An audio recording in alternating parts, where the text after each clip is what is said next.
তাকে নিয়ে ভাবলেই মন কেমন অস্থির হয়ে ওঠে নিজের অজান্তে।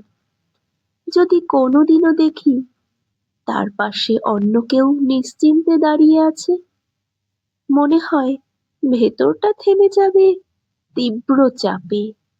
যদি কেউ তার হাত ধরে হাঁটে, তার কানে ধীরে কিছু বলে, অথবা তাকে নিজের কাছে টেনে নেয়, এই কল্পনাতেই মনে হয় সব কিছু ঝাপসা হয়ে আসে।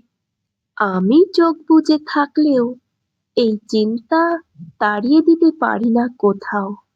মনে হয় শরীরের ভেতর একটা ভারী আগুন দপদপ করে। শ্বাস নিতে কষ্ট হয়। মুছে ফেলতে চাই সব ভাবনা, তবু চোখ ভিজে আসে থামাতে না পেরে। আমি বুঝি যাকে এতটা চাওয়া হয় তার হারানোর আশঙ্কাই সবচেয়ে কষ্টদায়ক।